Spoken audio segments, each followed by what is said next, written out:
నా కూతురు నీ కొడుకు ఇవ్వడం కుదరదు.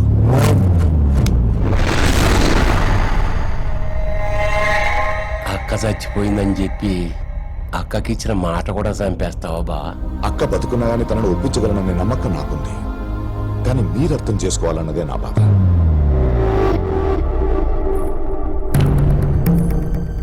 భూమి సంతోషం కృష్ణ తెలిసా కూడా దాన్ని మీ కొడుకిస్తే అది సంతోషంగా ఉండదు బావా. మీరు కూడా సంతోషంగా ఉండలేరు. నీ కూతురు సంతోషంగా ఉండాలంటే ఏం చెయ్యాలి మావా? 3 పూట్ల తిండి పెడతా. నెల తిరిగేలోపు దాని కడుపులో కాయని కాయిస్తా. 9 నెలల తర్వాత నీ చేతిలో మనవన్ని పెడతా. అది చాలా నీ కూతురు సంతోషంగా ఉండటానికి.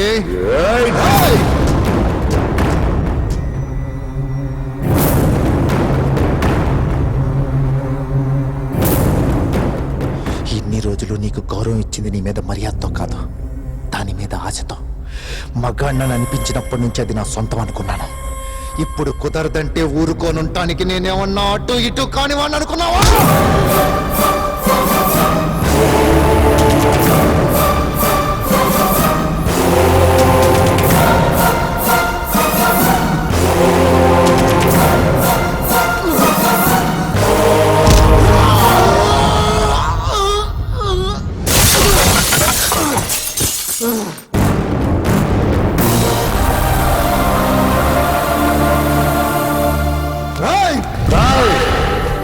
ఇప్పుడు నీ మైండ్లో ఏం రన్ అవుతుందో నా మైండ్లో కూడా అదే రన్ అవుతుంది.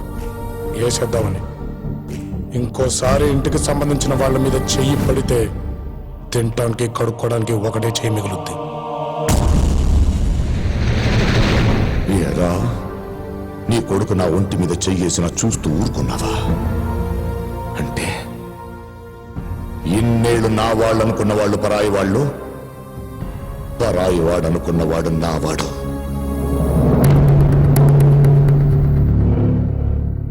ఇప్పటిదాకా నీ కొడుకు ఈ ఇంటికి వారసుడవుతాడనుకున్నావు కదా?